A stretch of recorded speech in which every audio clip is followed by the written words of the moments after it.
6 ماه تأخیر؟ به خدا تقصیر من نبود. من روستازاده هستم. پس این ذوق زده ها اینجوری بودن. مثلا همه کلاس‌ها رو من باید برم ثبت نام کنم. در مورد یه سری آرمان‌های مثبت داری صحبت می‌کنی. خدای پخش نکنه. بعد آدم شکمویی هستم. شب که من میرفتم خونه از مجدد خوابم نمیبرد. یه نمیخوام قهرمان باشم. خیلیامون خودمون رو می‌بازیم. هر قبری اینقدر به تو پول میدی. دختر بودن سخته. آدم بعضی وقتا تأسف می‌خوره. دست کرد تو جیبش یه 10 تومانی گذاشت رو میز. دختر همیشه باید بره رزمی. دختر باید رزمی بلد باشه. آره ولی من آدم مهاجرته نیستم. بهمن ماه خوشیومه. چون تولد من تو بهمن ماه. تولد من هست. با پای شکسته این طلا رو گرفتم. سفالگری خیلی بهم کمک کرد. خیلی به اینکه دوباره خودم رو پیدا کنم.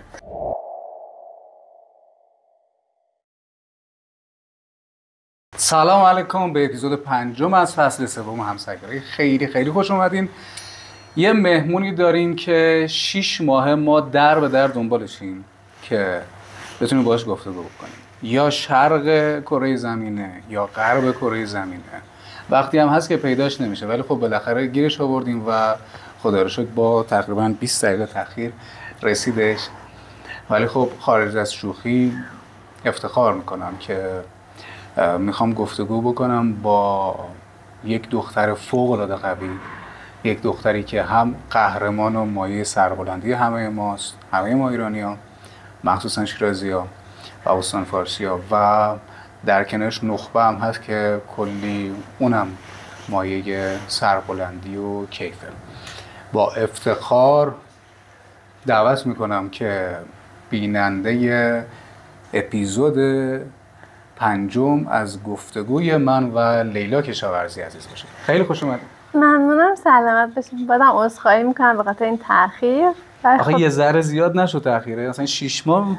اصلا یه نفر بگه که آقا 1 ساعت تأخیر داره، 4 ساعت تأخیر، 6 ماه تأخیر. به خدا تقصیر من نبود. تقصیر کی بوده؟ خب مسابقه داشتم این و اون اتفاقات از پیش تعیین نشده‌ای برام رخ داد. دست من نبود. خودتون خوبین؟ آره الحمدلله. همه چی رو به راهه؟ ممنونم. سلامت باشید. ولی ما خیلی خوشحالیم که بالاخره تشریف آوردید. ممنونم از شما که صبوری کردین. قربونت شما. چه خبرها؟ حال احوال چطوره؟ خدا رو شکر خوب داره میگذره. خب به خوبی میگذره یا نه؟ بدک نیست. بالا و پایین زیاد داره. یعنی اولین گفتگویی که با هم دیگه داشتیم شما بنا بود برید یه مسابقه جهانی، درسته؟ ابتدای سال. آره. کجا بود؟ قرار بود برم مسابقات جهانی تکواندو توی آمریکا بود. و جنگ رخ داد و این مسابقه ما بعد از جنگ بود و یه مشکلی که داشتیم این بود که روادید برامون صادر نشد از سوی سفارت آمریکا. این قصه روادید چیه؟ یعنی الان ما خیلی از ورزشکارامون این مشکل رو دارن. مثلا هادی چوپان خودمون که کلی باعث افتخاره، کلی میدوه برای این قصه روادید. ماجراش چیه؟ یعنی میخوام از دل ماجرا بگید. نگاه کنید شما، با وجود اینکه ما دعوتنامه داریم، دعوتنامه رسمی از سوی سازمان برگزار کننده مسابقات داریم، سفارت دل بخواهیه میده نمیده اینجوری. یعنی سفارت آمریکا. آره سفارت آمریکا. خب بعد از کجا باید اقدام بکنید؟ ما خب توی ایران نداریم، باید مثلا از ارمنستان، از امارات، قطر، کشورهایی که حالا همسایه هستن با ایران اقدام بکنیم که اونا هم مثلا بسته به آفیسر داره. ممکنه خوشش بیاد ویزا بده، خوشش بیاد نده. یعنی واقعا همینه؟ همینه دقیقاً. خب البته بستگی به سیاستاشون هم داره. آره بستگی به سیاست خودشون هم دارن. مثلا یکی از سیاستاشون اینه که تو سابقه سفر خیلی خوبی داشته باشی. دیگه من به واسطه مسابقاتم سابقه سفر خیلی خوبی دارم، ولی متاسفانه روادید صادر نکردن امسال. بازم نشد. یعنی کل تیم نتونست بره یا که شخصی بود؟ کل تیم نتونست بره. آره متاسفانه. و مسابقات هم برگزار شد. آره برگزار شد و اینا. یعنی این امسال تنها سالی بود که ایران نبود اونجا، وگرنه قطعاً بچهای ما مثل سال قبل که همیشه سکوی اول دوم مال خودشون بود، این سری هم همین اتفاق میافتاد.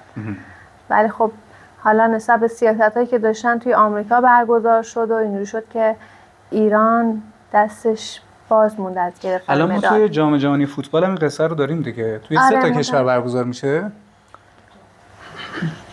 2 تا کشور کجا و کجاست؟ آمریکا و کانادا. و این چالش رو احتمالاً داریم. با هر دو تا کشورم رابطه نداریم. کانادا سفارتش هست ولی روابط خوبی نداره. متاسفم. ماجراییه ها. آره واقعا. فکر کنم کلی تلاش کردی، زحمت کشیدی، بعد اینکه سر یه روادید، حالا تو 1 سال یه ورزشکار، یه قهرمان داره زحمت میکشه که به این مسابقات برسه. بعد فکر کن همه چیز اوکی باشه ها، بری روادید برات صادر نکنن و تو مجبور باشی با اون کوله باری که بستی دوباره برگردی به ایران. یه حس خیلی بدی داره. این بار شد، یعنی رفتین برگشتید یا آره دیگه، ما رفتیم سفارت نشد برگشتیم با کوله بار. فکر کنید توی کوله مثلا وای وقتی داشتن چمدونمو باز می‌کردم پرچم ایران بود، لباس اصلا خیلی حال بدی بهم دست داد وقتی ساکمو چمدونمو باز کردم. حس بدی بود. امیدوارم برای هیچ کس پیش نیاد واقعا. امیدوارم. چجوریه اینکه همزمان توی 2 تا بخش بتونین اون قله‌های موفقیت رو طی بکنی، هم توی ورزش و هم توی مدارج علمی، چون نخبه هم هستی دیگه؟ بذارین از دورانی که اصلا شروع کردم براتون تعریف کنم. من روستازاده هستم، یعنی یه روستا بودم، توی روستا بودیم زندگی می‌کردیم تا راهنمای اونجا بودیم. من همیشه برنامه‌های تلویزیونی که می‌دیدم خیلی دوست داشتم. میگفتم مثلا مثل آدمای موفقی هست تو تلویزیون میاد صحبت میکنن و فقط از شیرینی راه میگفتن. گفتم پس اگه اینقدر شیرینی بذار منم واردش بشم. و بعد یه مشکل دیگه یا یه موضوع دیگه هم که داشتیم این بود که توی روستا خب یه ذهنیت و یه تفکراتی که وجود داره اینه که تو باید جد من مثلا کشاورز بود، کارگر بودن خب، و من دست کشاورزا رو میبوسم. قبل از اصلا صحبتمو بگم واقعا دست کشاورزا رو میبوسم. نمیگم بده، ولی برای من نوعی خسته کننده بود از اینکه ببینم کل فامیلمون، کل طایفمون همون داریم کشاورزی میکنیم، یه بخور نمیری داشتیم، یه مثلا پول بخور نمیری گیرمون میومد از کشاورزی. حالا فکر کن اون سال آفت بزنه به محصولت یا اینکه مثلا بارون بیاد محصولتو خراب کنه، دیگه هیچ کشاورز واقعا هیچی دیگه نداشت. و دیگه من واقعا خسته شده بودم از این وضعیته. اینکه میدیدم بچهای فامیل همه میگن خب دیگه حالا ما تا کلاس مثلا 4م 5م میخونیم، بعد دیگه میریم، من قرار نیست بریم کارگر بشیم و اینا، میریم ادامه میدیم. یا اینکه نه، دختران ما این بودن که ذهنیتمون این بود که ما فقط باید ازدواج کنیم و یک مادر بشیم، در صورتی که نه، ما میتونیم واقعا آدمای موفق‌تری باشیم، هم مادر خوبی باشیم، هم همسر خوبی باشیم و همین که مثلا پزشک خوبی باشیم، مهندس، کارآفرین خوبی باشیم. یعنی ذهنیت از همون بچگی که تلویزیون نگاه می‌کردین شکل گرفت. از همون بچگی بود و میگم که برای فرار کردن از فقر بود. خب ما وضعیت مالی خوبی نداشتیم حقیقتاً و هدف من این بود که یه جوری فرار کنم، یه جوری خودم از این جایی که توش هستم نجات بدم، از این منطقه کوچیک نجات بدم. دوست داشتم برم دنیای بیرون رو ببینم، بیرون چه خبره، فرهنگا رو ببینم، اصلا آدمای جدیدی رو ببینم، نه اینکه من تو همون منطقه کوچیک بمونم با همون طرز فکرایی که وجود داره و اینا هیچ امیدی توش نبود اصلا و اینو نمیتونستم من بپذیرم. اینکه درسمو 2-3 سال ادامه بدم بعدش هم بخوام مثلا ازدواج کنم و تموم بشه بره، نه اینو نمیتونستم بپذیرم. و درستو مثلا تموم نکنی. آره دقیقاً. ولی خب نه، اونجا اینجوری نیست. اونجا بچه‌ها زود درساشون رو ول میکنن. اون زمانی که من بودم خیلی زود میذاشتن کنار دیگه، کسی ادامه نمیداد. اما الان خدا رو شکر تغییر کرده. توی چند سالگی بود که تلویزیون میدید و این تفکر رو شکل گرفت؟ من از همون زمان بچگی 9 سالگی شروع میکردم تلویزیون. اون موقع مثلا بیشتر عقلم میرسید و اینا. بعد مثلا بیشتر میتونستم فهم و درکم بیشتر بود نسبت به دنیای بیرون از خودم و همش میدیدم تو گفتن خوش بایانه میشه ما هم مثلا بریم شهر. میدونی شهر برای من شده بود یه دنیای بزرگ، یه رویا. آره آفرین، یه رویا شده بود، یه رویا پر از امکانات. بعد من گفتم کاش ما هم میرفتیم شهر، چون بابام نظامی بود و اینا، کاش ما هم میرفتیم شهر، بابا نمیشه کار کنم انتقالیت بدم به شهر و اینا. و هیچ تصوری از شهر و سختیایی که توی شهر وجود داره رو نداشتم تا اینکه دیگه حالا اینقدر دیگه من گفتم و تکرار شد و اینا، بابا بالاخره انتقالش رو گرفت و رفتیم شهر. وارد شهر که شدیم من از همون اول مثل این ذوق زده ها اینجوری بودم، گفتم همه کلاس‌ها رو من برم ثبت نام کنم. خارج از اینکه آقا من اوکی برو همه کلاس رو ثبت نام کن ولی پولش هم باید داشته باشی و من این تصوره رو نداشتم اصلا. تا اینکه مثلا حالا بنده خدا مامان بابام یعنی هر چقدر تونستن از خودشون زدن که منو بتونن کلاس‌های مختلفی ثبت نام کنن و این دل من نشکنه و من واقعا براش زمان میذاشتم، با ذوق با شوق مثلا اون کلاس رو گوش میکردم. اینجوری شد که مدرسه که ثبت نام شدم و اینا، یه مشاور داشتیم توی مدرسه‌مون بهم گفت که اگه دوست داری کار اختراعات و اینا انجام بدی باید بری پژوهش سرا. بعد من گفتم خب پژوهش سرا کجاست؟ اینا تقریبا یه 2 خیابون 3 خیابون با مدرسه‌مون فاصله داشت. گفتم باشه. بعد گفت پولم ازت نمیگیرن. من بیشتر خوشحال شدم، میدونی آره که دیگه این موزل پول وجود نداره، رایگان یاد میگیری. گفتم باشه. بعد خب من کرایه رفت و برگشت فقط داشتم، با اتوبوس برم مدرسه، اتوبوس برگردم. میومدم اون مسیر رو از مدرسه تا پژوهش سرا پیاده میرفتم، اونجا پژوهش سرا کلاسمو میرفتم، آموزشامو میدیدم دوباره. خب من بدون بامیه خیلی دوست داشتم، بامیه آدم شکمویی هستم من بهتون بگم. بعد میگفتم خب الان من چیکار کنم، این پوله رو دارم فقط به اندازه یک کرایه اتوبوس، چیکار کنم؟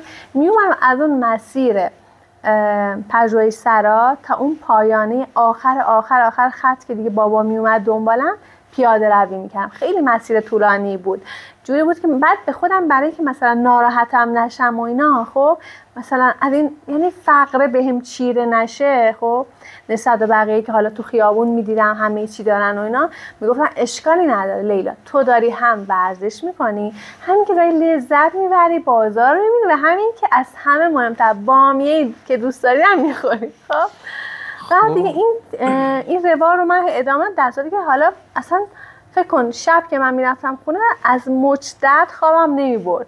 در این حال مامانم میگفت چی شده، چرا پاهات درد میکنه؟ گفتم هیچی مامان چیزی نشده، نمیگفتم ولی بامیه رو خورده بودم. آره این پس قصه اختراعات و فضای نخبگانی از همون پژوهش سرا شکل. آره دقیقاً از همون پژوهش سرا. و چقدر خوب که اون معلم پرورشی بود، روانشناس هست توی مدارس. آره بهتون گفته بود که شما برید اونجا. آره دقیقاً. بعد اولین اختراعی که داشتن این بود که دیدم مثلا آدم وقتی میره سر کلاس 20 دقیقه اول خیلی انرژی داره. من گفتم خب چرا بعد از 20 دقیقه ما خسته میشیم؟ من هیچ علمی نداشتم، شاید الان خیلی این طرح و ایده که داشتم مسخره و خنده‌دار به نظر میرسه، ولی برای اون زمان طرح خوبی بود. خب چون نسبت به سن راهنمایی. بعد اینکه دیگه رفتم از همون مشاوره پرسیدم، بهم گفت که خب من جوابشو میدونم ولی به تو نمیگم، برو توی گوگل سرچ کن ببین چیه. من رفتم سرچ کردم و اینا، دیدم به خاطر وزن مولکولی اکسیژن و کربن دی اکسیده که حالا اکسیژن مثلا سبک‌تر میره قسمت بالا و کربن دی اکسید هم که سنگین‌تر میاد پایین. بعد گفتم خب رفتم به مشاورم گفتم آقا این اینجوری و فلان و اینا، درآمد گفت که خب حالا میخوای چجوری ثابتش کنی حرفت رو، تو باید اثبات کنی. اونجا بود من اثبات کردن یک موضوع رو یاد داد و گفتم خب چجوری میتونم؟ گفت یه کاری کن، من به تو یه دست تست میدم، من به تو 50 تا سوال روانشناسی میدم برای تست هوشه. خب اینو توی 2 فضا از بچه‌ها آزمون بگیر. سوالا مشابه هستا ولی 2 تا فضای مختلف. یکی فضایی که در و پنجره بسته است کامل، اکسیژن کمه، و یکی که نه، یه فضایی باشه که مثلا در و پنجره باز، خیلی راحت اکسیژن رد و بدل بشه، مثلا هوای اتاق تازه تر بشه و اینا. گفتم باشه. بعد گفت که حالا چجوری میخوای اکسیژن رو بسوزونی و اینا، چون زمانم اصلا نداشتم. مثلا تو تایمای یه زنگای خالی هست بین کلاسا برگزار، یعنی معلمی دیگه نبود، زنگ خالی بود. خب گفت تو همون تایما میتونی کار انجام بدی. گفتم باشه. بعد گفت حالا میخوای چیکار کنی، چجوری میخوای اکسیژن رو کم کنی توی کلاس و اینا؟ گفت مثلا من گفتم خب بذار یه 20 دقیقه بگذره کم میشه. گفت نه این فایده نداره، ما زمانی نداریم و اینا. تا اینکه گفتم خب میسوزونیم اکسیژن رو. بعد گفت خب چجوری؟ گفتم میرم پیکنیک آوردیم توی کلاس گذاشتیم و اینکه در و پنجره رو بستیم، در حد 10 دقیقه پیکنیک رو ما روشن گذاشتیم و بعد از 10 دقیقه خاموشش کردیم و بچه‌ها رو همون لحظه که پیکنیک هم روشن بود اون تستر رو ما شروع کردیم. خب که دوباره جوابی که دادن و ما حالا نسبت به داده‌های آماری که حالا خود روانشناسمون بلد بود با اون داده‌هایی که توی فضایی که اکسیژن زیاد هست رو با هم دیگه مقایسه کردیم، آره این مثلا الان واقعا حرفی که من میگم درسته. خب هرچند که این اثبات شده بود ولی من یه دانش آموز بودم، اول راه بودم و میخواستم تازه وارد مسیر اختراعات بشم، برای همین باید از صفر شروع میکردم. اینجوری شد که من اولین طرحی که دادم تبادلگر اکسیژن بود. اینجور پروسه اختراعات رو من از اینجوری شروع کردم. خوب. یه چیزی رو شما گفتی و اونم این بود که توی مسیر که می اومدین که برید بامیه بگیرید خواستید کاری کنید که فقر چیره نشه. آره. این ذهنیت از کجا شکل گرفت؟ چطوری شکل گرفت؟ چون ما آدما وقتی توی یک شرایط مخصوصا اقتصادی ضعیف قرار میگیریم خیلیامون خودمون رو میبازیم. تفاوت لیلا کشاورزی با اون یکی که فقیره خودشون میبازه طبیعتاً هزاران استعداد میتونه داشته باشه. اون چی بود؟ چی کار میکردی؟ چی به خودت میگفتی که نمیذاشتی فقر چیده بشه؟ من همش به خودم تکرار میکنم، گفتم لیلا تو الان نسبت به بچه‌هایی که توی روستا بودن یه پله بالاتری، تو همون کسی بودی که تا دیروز توی روستا بودی، الان اومدی شهر، پس خودمون نسبت به اونا مقایسه میکردم و اینا و برای همین کمتر اذیت میشدم. هرچند که توی مدرسه من خب میگم که به هر حال مدرسه‌ای که من بودم همه دیگه بچه‌ها همه داشتن دیگه، این من بودم که تازه وارد شده بودم. هرچند که مدیر و مدرسه و اینا هر از گاهی به من کمکی چیزی میکردن، واقعا دستشون در نکنه، ولی خب میگم اینا رو متوجه شدم که میگم ای مثلا فلانی چیز خیلی خوشگل‌تری داره، جامداریش خوشگله، دفترش خوشگله، ولی من نه، یه چیز تعاونی، دفتر و جامداری تعاونی استفاده میکردم و میگفتم به خودم میگفتم لیلا حواست باشه، تو الان از روستا اومدی شهر، حواست باشه، تازه شروع کردی، ببین یه مدت بگذره تو هم مثل اینا چیز خوشگل میخری. برای همون هی اینو به خودم تلقین میگم، یعنی هر روز اینو هر لحظه به خودم میگفتم. اما جاهایی رو داشتیم که من واقعا مثلا حسرت میخوردم، این حسرت رو داشتم. و کجاها؟ مثلا نگاه کنید توی برنامه‌های تلویزیونی که من می‌دیدم همش خوبی بود، همش شادی، همش شیرینی این راه موفقیت بود. کسی در مورد سختیش به من نگفته بود و من هم اول که وارد این راه شدم، خب پدر مادرم هم وضعیت مالی خوبی نداشتن، یه حقوق کارمندی خیلی ساده و ما تازه اومده بودیم شهر، اجاره نشینی و اینا داشتیم و من یه خواهر و یه برادر دیگه ای دارم، خرج اونا هم هستن. می‌دیدم میخوام بریم مثلا برای اختراعم قطعه چیزی بخریم، پول نبود و من نمیتونستم از پدر و مادر همچین توقعی رو داشته باشیم. بعد اینو میخوام بهتون بگم، من رفتم، اصلا ناراحت نمیشم اینو بگم خب، چون من اینا رو گذروندم، رفتم گلدار شهدا، اونجا داشتن رنگ میزدن قبرها رو. خب حالا این چجوری شد؟ من مثلا رفتیم گلدار شهدا، مدرسه یه روز بچه‌ها رو برد گلدار شهدا. خب اونجا که رفتیم دیدم اینا دارن رنگ میزنن و اینا. بعد من رفتم پرسیدم، گفتم که خب منم میتونم رنگ بزنم؟ گفت که هر قبری اینقدر بهت پول میدیم، 3500 تومان بهت پول میدیم. خب خدا شاهده. بعد من گفتم 3000 خوبه، من میتونم رنگ بزنم. حساب کردم میگفتم که اگه 10 تا قبر رو من رنگ بزنم الان میشه 35000 تومان. بعد اینکه پس میتونم برم اون قطعه‌ای که میخوام بخرم.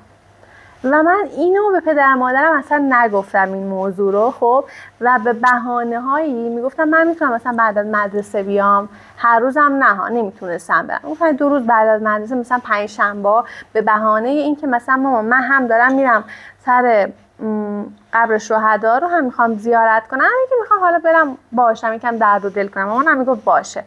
بابا منو میرسون، من اونجا کارم تازه شروع میکردم. شما میرفتیم اونجا رنگ‌آمیزی؟ آره میرفتم رنگ‌آمیزی میکردم. چند تا قبر؟ خیلی دلمو چند تا قبر رو رنگ کردی؟ من 30 تا. 30 تا؟ آره. بعدش خواستم یه هدیه بخرم، یعنی برای خودم یه جایزه بخرم. یادم چی خریدم؟ مامان دوستم بهم گفت که لیل دیگه رفته بودیم تو فصل زمستون، من شنل اومده بود توی بازار، شنل خیلی دوست داشتم، گرونم بود و مامان دوستم بهم گفت که چون دختر خیلی خوبی هستی برو کانوا بخر بیار، من بعد میدوزمش رایگان. و بنده خدا همین کارم برام انجام داد و من گفتم این یه جایزه‌ای میشه برای خودم. من همه سختی کشیدم بخورم، ولی میگم که این زمان خیلی اذیت شدم، سختم بود. میدونی وقتی این قبور شهدا رو شما رنگ‌آمیزی می‌کردی چند سال اول بود؟ همون 14-15 سالگی بودم، تازه اومده بودیم شهر. چی به خودت میگفتی وقتی همجوری داشتی رنگ می‌کردی؟ چی تو ذهنت میومد؟ من باشو حرف می‌زدم. آره باشو حرف می‌زدم، میگفتم که حواستون به منم هست، آره حواستون به منم هست، به منم میشه کمک کنید. چون مثلا برامون میگفتن که ازشون هر چیزی بخواید بهتون میدن. من میگفتم حواستون به منم هست، به منم میشه کمک کنی، من تازه اومدم شهرها، من نیاز دارم به کمک و فلان و اینا. من تازه پا گذاشتم به این قدمه و فقط باشون درد و دل میکردم توی این مسیره، یعنی کاری که داشتم انجام میدادم و اینا.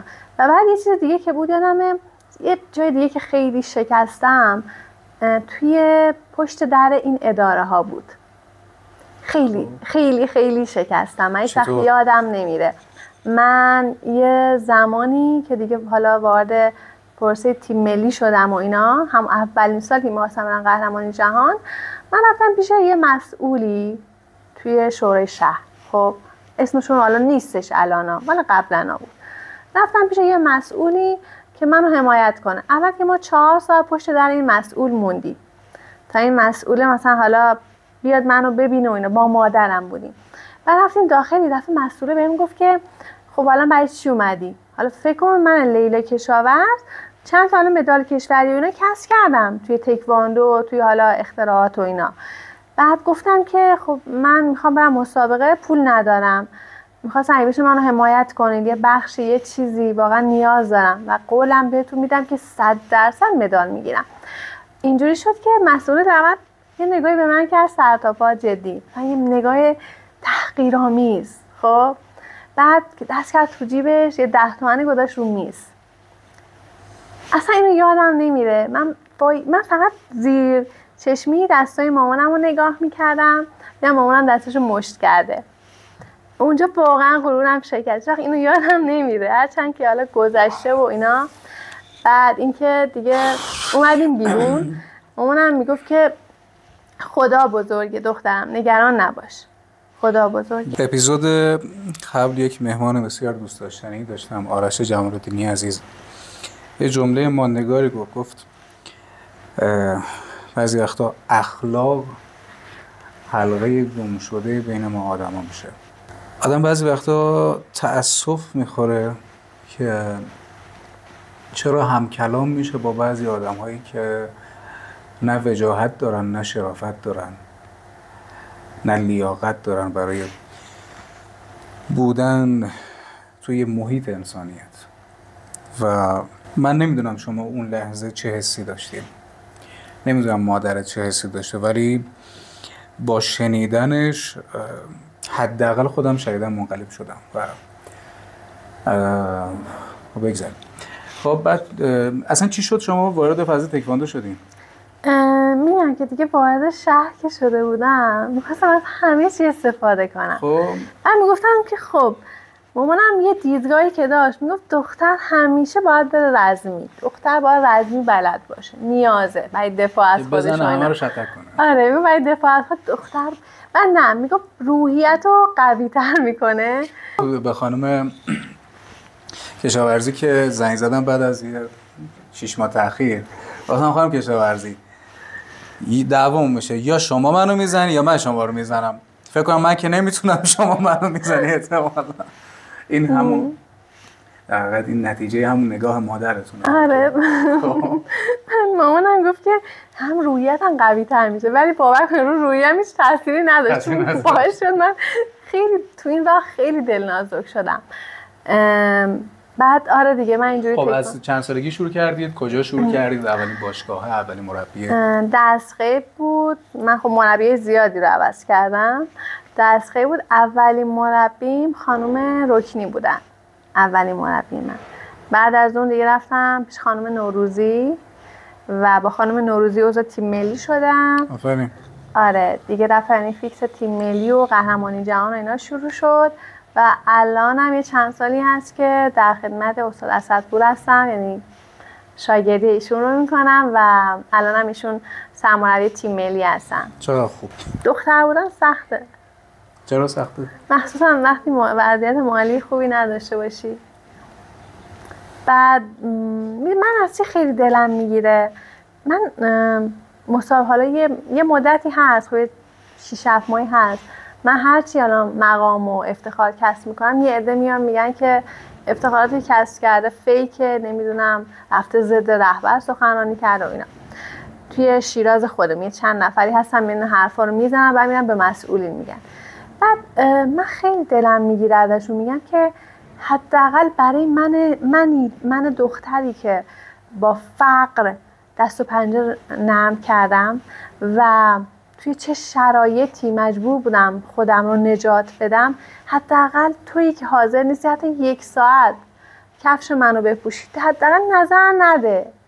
این دروغ میگم؟ آره این سری مسابقات در مدام گفته بودن که این مسابقه حالا من نمیدونم فیلم ها رو دیدین که گذاشتن توی این اینستا پیجم یا نه، گفته بودن اینا همش فیکه. چطوری میشه فیک بشه مثلا مسابقه؟ هوش مصنوعی. آره هوش مصنوعی جاز بره مثلا. آره متاسفم. چی آبدیلیوچاگی میگن؟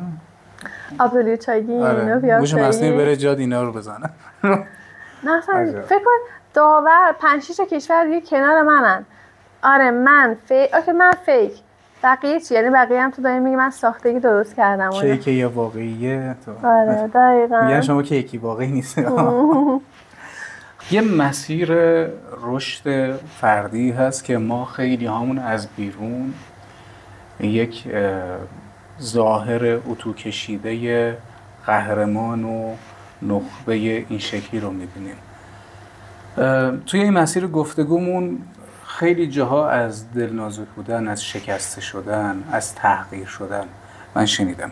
این پشت پرده این ماجرا، پشت این ظاهر اتو کشیده‌ای که میره بالا همه کف و جیغ و هورا میزنن، این پشتش چیه؟ دیلا کشاورزی خودش کیه؟ اگه راستش رو بخوام بگم اینه که من شاید از بیرون واقعا یه برنده باشم یا آدم موفق، ولی از درون خودم موفق نمیدونم. حس میکنم یه آدم بازنده هستم. من اینقدر تو این راه شکستم، خورد شدم، تک و تنها بودم، نمیتونستم به کسی تکیه کنم، هیچ توقعی هم نمیتونستم از خانوادم داشته باشم چون اونام نداشتن و من مجبور بودم تو این راهه برای اینکه بتونم مسابقاتمو بدم، پیشرفتمو داشته باشم، هی برم این ور و اون ور خواهش کنم بیاید از من حمایت کنیم. این تحقیر میکرد منو چون رفتار زننده و بدی داشتن نسبت به من و اینکه من مجبور بودم تک و تنها استخونای خرد شدمو جمع کنم، دستمو بزنم روی زانوی خودم و بلند شم و راهمو ادامه بدم. این خیلی منو شکننده کرد، خیلی. چون یه جایی منم دوست دارم که تکیه کنم به کسی. من حالا دوستانی دارم، مثلا دوستانمو که میبینم و اینا میبینم مثلا نگرانی اونا اینه که الان لباس جدید چیه، الان چی اومده، چه مدل گوشی جدید اومده فلان و اینا. بعد نگرانی خودم رو میبینم، مثلا چجوری مسابقه‌ام اوکی کنم برم، پروژه‌م الان چی میشه. الان هم همین نگرانی وجود داره. آره هنوز وجود داره. شاید یعنی این نگرانی‌های اولیه برای یک قهرمان و یک نخبه‌ای که توی این مملکت داره افتخار آفرینی میکنه وجود داره؟ متاسفانه آره هنوز وجود داره. شما اخیراً چین بودی درسته؟ آره. چیکار کردی؟ من یه طلا گرفتم، یه نقره و یه جایزه ویژه هیئت داوران. دست نداره خدایی؟ برای چه کارایی؟ 2 تا پروژه داشتم تو زمینه پزشکی، یکیش تشخیص سرطان بود و یکی دیگرش هم برای ناهنجاری‌های استخوانی فک و گردن. شما پزشک هم هستی؟ بله. تموم کردید دیگه آره؟ یعنی که نه؟ نه هنوز تموم نکردم. با این همه سختیه که شما ازش دم میزنین چرا نرفتین از ایران؟ خیلی میرن دیگه. آره من آدم مهاجرته نیستم واقعیتش رو بگیم. آدم مهاجرتی نیستین یا اینکه چیزی اینجا نگرتون داشته؟ اینجا خونمونه اصلا. هرچی هم فکر کنم من خیلی کشورها رفتم خب اصلا نمیتونم، سختمه. حتی برای اون مدتی هم که دارم میرم برای مسابقات و اینا، بیشتر یه تایمی که میگذر اذیت میشم. دلم واقعا برای اینجا تنگ میشه.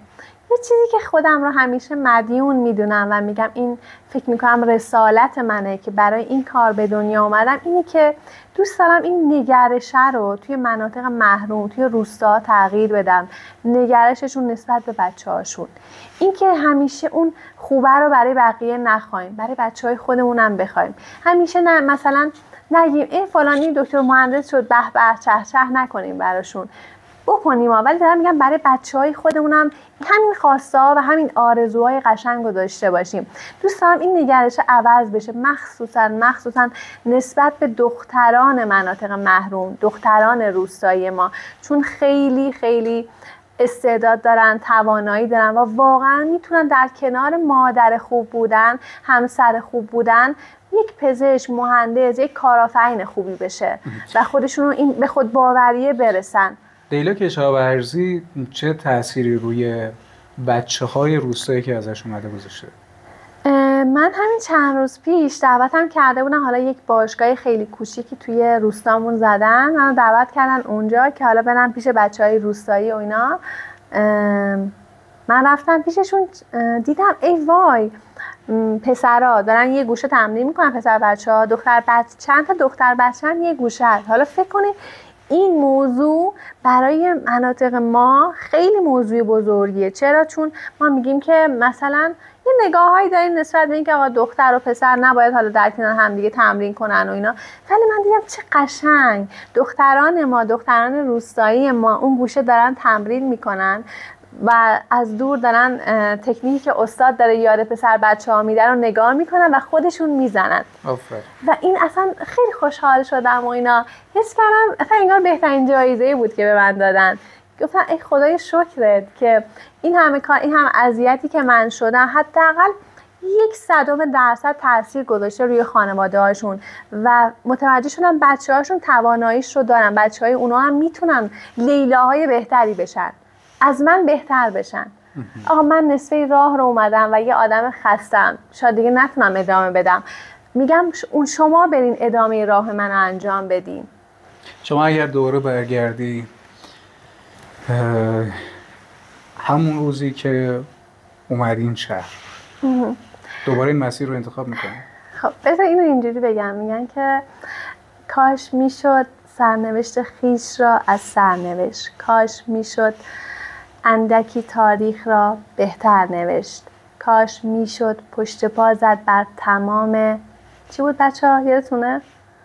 بچه آبرون میره بر تمام زندگی داستان عمر خود را گونه دیگر نوشت. از اول بگم بد شد، زشت شد.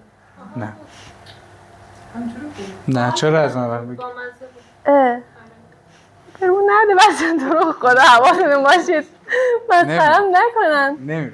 خب آره اگه برگردم واقعیتش نه دیگه این مسیر رو نمیرم. چرا؟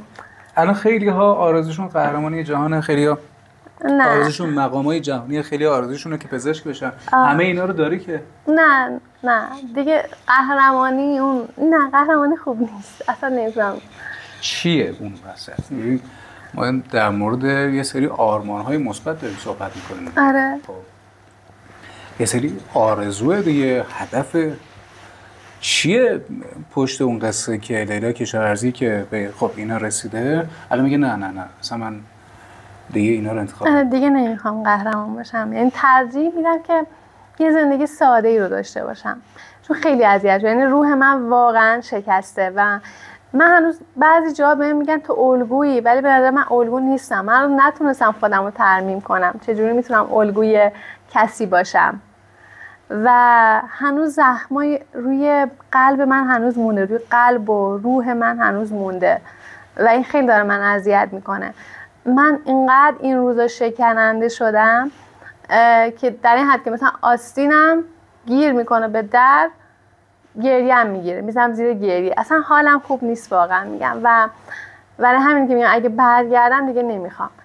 یه زمانی، حالا نمیخوام حالا این قسمت زیاد ناراحت کنندش کنم و اینا، من یه زمان چجوری بهتون پارسال من در مورد مردن با دوستامون که صحبت میکردیم خیلی میترسیدم از مرگ، میگفتم وای نه. ولی الان نه، الان من با آغوش باز میپذیرم دیگه، برام مهم نیست. چی پشت این حرفه؟ ببین داری یه حرفی میزنی که میگم یه سری پارادوکس های این وسط وجود داره. بعضی چیزهایی که بهش دست پیدا کردی آرزوی خیلی هاست، بعد اینجا توی 27 سالگی داری میگی من قصه مرگ رو با آغوش باز میپذیرم. چی گذشته بین اون سال گذشته که اون ترس وجود داشت تا امسال؟ چی شده که این حرف زده میشه؟ میشه گفت مثلا یه بخشش به خاطر همون حالا ناملایمتی ها، بیمهری ها. میدونه آدم میتونه بیمهری ها رو نسبت به مسئولین حالا تحمل کنه، میگه مسئولینم، ولی اینکه نسبت به اطرافیان خودت، نسبت به دوستان خودت، نسبت به اون کسایی که بهشون تکیه کرده بودی، اعتماد کرده بودی، بعد یهو پشتتو خالی میکنن، نمیشه. یعنی سخته. اینجوریه که میگن ما آدما عادت داریم همدیگر رو خسته کنیم. قطعا خیلی از خانواده ها هم این گفتگو رو میبینن و میشنون. قصه‌ای که وجود داره اینه که بعضی وقتا خانواده ها یک ایدئال هایی دارن توی ذهنشون نسبت به موفقیت فرزندانشون، اما پشت این ماجرا رو نمیبینن. بفهم. مرسی. این سختی ها، این شکست ها و از درون فرو پاشیدنه پشت همه این قهرمانی وجود داره انگار. یعنی لیلا کشاورزی یک مشت از خرواره. آره. یعنی قهرمانای دیگه هم این شکلی هن؟ نمیدونم اونا اونجوری هستن یا نه، ولی برای من که از یه منطقه روستایی رشد کردم، آره من واقعا اذیت شدم. من واقعا اگه برگردم مثلا این راه رو نمیرم. الان اگه توصیه‌ای باشه بخوام به جوانای همسن و سال خودم کنم، اینه که میگم که بدونید این راه سختی‌های خودشو داره. از اول محکم واردش بشین. من از اول محکم وارد نشدم. من همه شیرینی راه رو فکر می‌کردم، شیرین این راه، قشنگ این راه. نمیدونستم که واقعا تو این راه قرار تو خورد بشی، لحظه به لحظه قرار خورد بشی. ما یه دختر تماما مستقل رو داریم می‌بینیم دیگه. درسته؟ مستقل بودن خیلی سخته. اینکه آدم وقتی انتخاب میکنه که مستقل باشه فقط به قول شما شیرینیاشو میبینه، بعد جلوتر که میره وارد یک دنیایی میشه که کلی سختی، کلی درد، کلی حرف، کلی مشقت پشتشه. من از اول گفتگو سعی میکردم این ناخونامو هی اینجوری جمع و جور کنم. این دلیل رنگی بودن اطراف ناخونای من اینه که این از همون مستقل بودن میاد. من دارم یه مجموعه جدید رو میسازم. تا اونجایی که خودم بلدم خودم کار میکنم، اونجایی که خودم بلد نیستم استادکار که میگیرم خودم کارگریش میکنم. چون وقتی مستقل باشی سعی میکنی یه چیزایی رو سیف بکنی برای بلند پروازی های دیگت. من میخوام به آدم هایی که و جوانایی که دوست دارن مستقل باشن اینو بگم که اگر آدم مستقل بودن نیستی وارد این دنیا نشید، ولی اگر آدمش هستید خشت به خشتش کیف داره، خشت به خشتش حال میده به آدم. ولی خب خانم لیلا خانم کشاورزی، به نظر من شما مسیری رو که طی کردی یه هفت‌خوان رستمی بوده که از دل روستا شروع شده، یه دختری پر از بلند پروازی های عجیب و غریبی که رویای شهر داشته و اومده نه تنها شهر رو دیده، شهرهای دیگه دنیا هم دیده و توی هر شهری نام خودش رو ثبت کرده، پرچم کشور خودش رو بالا برده. این شکستگی ها قبول، ولی قبول کنید که کلی از مسیر رو رفتید، هم خودتون لذتش رو بردید، هم ما که دیدیم از دور و سرمون رو بالا گرفتیم. راه ادامه میدید؟ مجبورم. مسابقه بعدی کیه؟ مسابقات بعدی میشه آخر بهمن ماه. بهمن ماه خوشیومنه، چون تولد من تو بهمن ماهه. تولد من هست. شما بهمن ماهی؟ آره من 12 بهمن تولدم. من 2 بهمنم. همینو بگیم. من 2 بهمنم. ایشون 12 بهمنه، ایشون 27 بهمن. بهمنی دیگه نه. امیر آره تو چند؟ ارباب چه یادتون میره. امیر تو چند بهمنی؟ 26 بهمن ما که میشه کمر من میشه. 7 نفر دیگه هم اسمشون رو تو بهمن. تولد حسن هست. تولد یه دوست دیگه هم 26 بهمن. حسن 27 بهمن. یه دوست دیگه هم 26 بهمن، خانم اون دوستم باز 27 بهمن. یه همکاری دیگه هم داریم اینجا، آیدا خدا دوست، اونم 27 بهمنه. یعنی من توی یک روز متلاشی میشم، بس که هزینه میکنم. همه توی یه روز بگیریم واقعا. آره واقعا. شما هم که 12 بهمنی. تو هم که 26 مثلا نیستی شیراز. احتمالش خیلی زیاده که باشی من نیستم. خیلی. آره بیا. 26 فکرم ولنتاین هم هست نه؟ 26 آره. شما دقیقا میخواد 26 هم بیاد، حواستون باشه. 26 بهمن ولنتاین. خب توی این مسیر اونجایی که گفتی که بالاخره تونستم، کجا اولین حسه به وجود اومد؟ حس شیرینیه که اون شیرینیه که عجیب غریب بود. میتونم بگم با اولین مدال طلای جهانی که توی تکواندو گرفتم.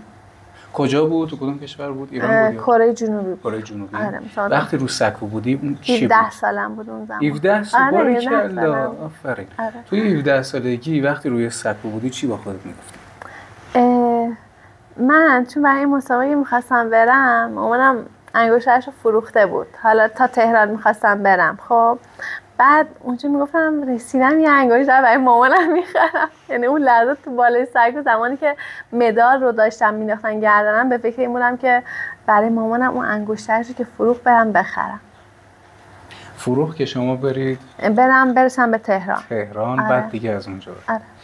یعنی هزینه های اومدن به فدراسیون متقبل نمیشه، درسته؟ اون زمان نه متاسف. الان میشه؟ الانم شما به عنوان قهرمان حقوق دارید؟ نه. چرا؟ فقط المپیکی ها دارن؟ آره.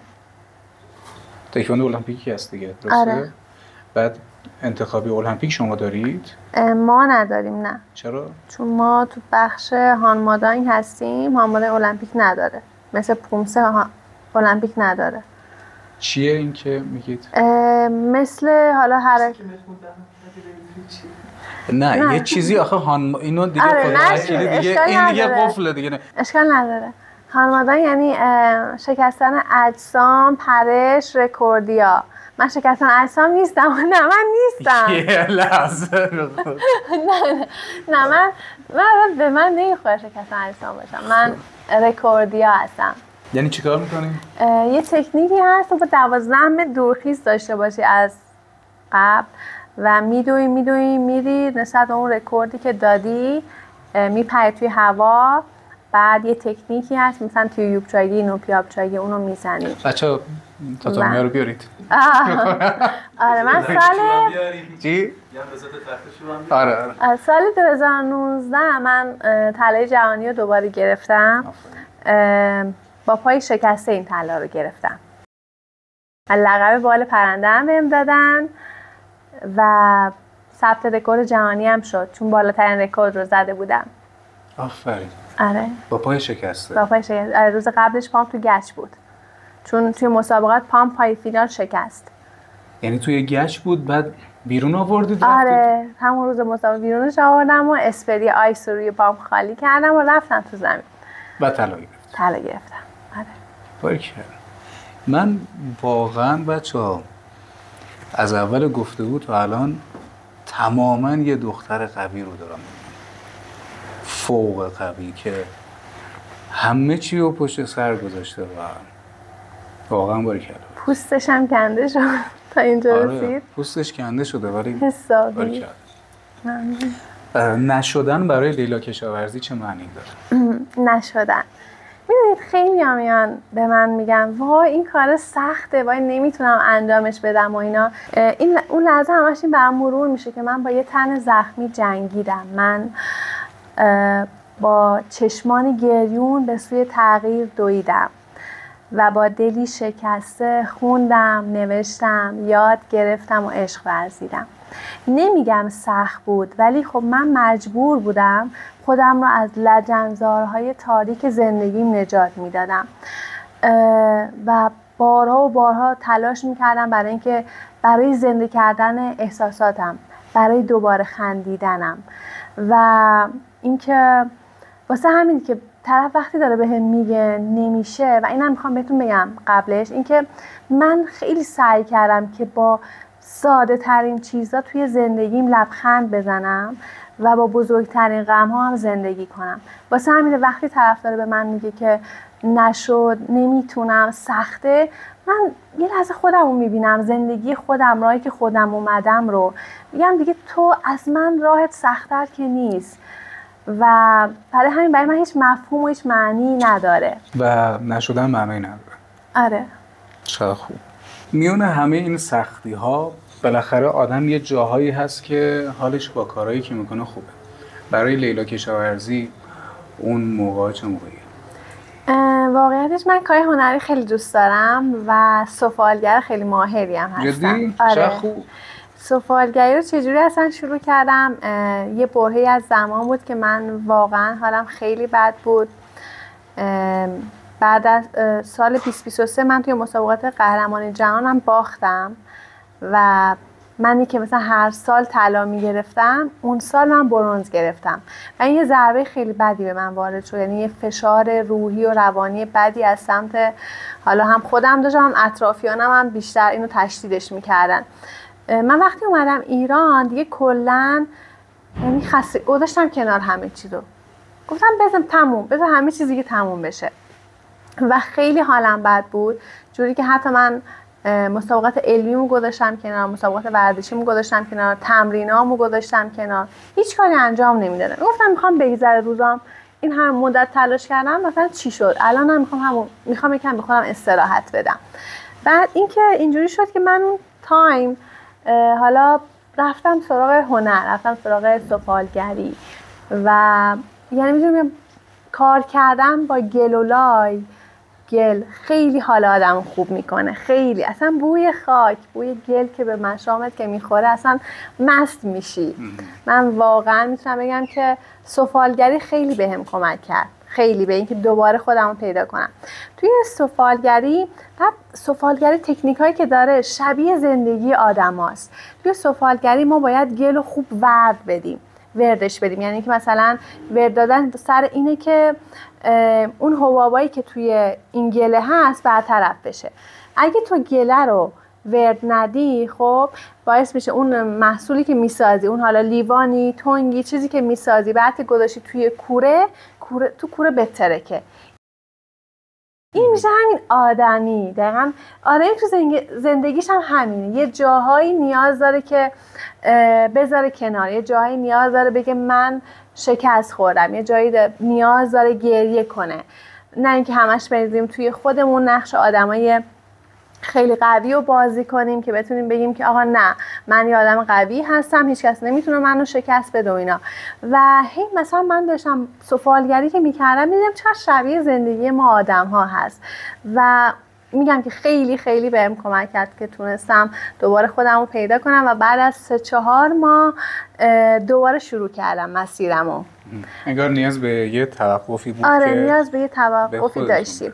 اشکالی نداره توی زندگیمون یه تایمایی همه چیز رو بذاریم کنار، خود واقعیمون باشیم، یعنی برای خودمون زندگی کنیم.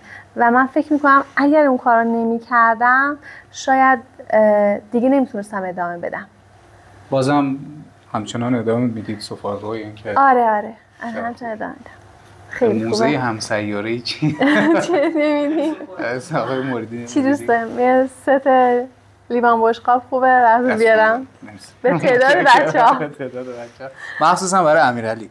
آره بالاخره حتما. جنی هستی. آره من همیشه آخرین سوالی که از مهمان‌های همسیاری از ابتدای شروع مسیر همسیاره و اولین اپیزود میپرسم تا به حالا و ادامه، یه سوالیه که بر ما خیلی ارزشمنده و هر مهمانی هم یه پاسخ ارزشمند داده بهش و این سوال از شما هم میخوام بپرسم. سوال اینه که لیلا کشاورزی برای همسیاری‌هاش چه حرفی داره که موندگار باشه؟ اگه بخوام یه حرفی بزنم که همیشه به یاد بمونه، باید بگم که خودتون رو خیلی دوست داشته باشید. مقام، جایگاه یا هر موفقیتی اینا همه بیرونیه. در انتها این خودتون هستین که برای خودتون میمونید. این روح خودتون، این جسم خودتون هست که برای خودتون میمونید و براتون مهم نباشه دیگران چی میگن. فقط دارم میگم که به خودتون عشق بورزید، خودتون رو دوست داشته باشین، خودتون رو بغل کنید. چه اشکال داره؟ و یه تایمایی رو نیاز داریم ما آدما با خودمون بگذرونیم. چقدر خوب. خیلی جالبه. خیلی از مهمان‌های ما این جمله رو تکرار کردن که خودتون رو دوست داشته باشید. انگار ما آدما خودمون رو دوست نداریم و این خیلی دردناکه. یعنی به همه چیز فکر میکنیم، همه تناسبات بیرونی رو در نظر میگیریم، سعی میکنیم مراقب همه چیز و همه باشیم الا خودمون و بعضی وقتا این نکته دردناک میشه. امیدوارم روزی برسه که همه ما خودمون رو واقعا دوست داشته باشیم اون قدری که شایسته است. خیلی ممنونم که همسیاره اومدید. ممنونم از شما. برای خیلی من باعث افتخار بودی همکلام باشید. سلامت باشین. قربون شما. بازم ببینیم افتخار آفرینی شما رو کیف بکنیم. الهی آمین. با حال خوب البته. آره واقعا این حال خوبه نیازه برای موفقیت. چقدر خوب. مرسی. لطف کردید. خیلی ممنونم از اینکه ما رو نگاه کردید. سابسکرایب یادتون نره و امیدوارم از این اپیزود هم لذت برده باشید. خدا نگهدار.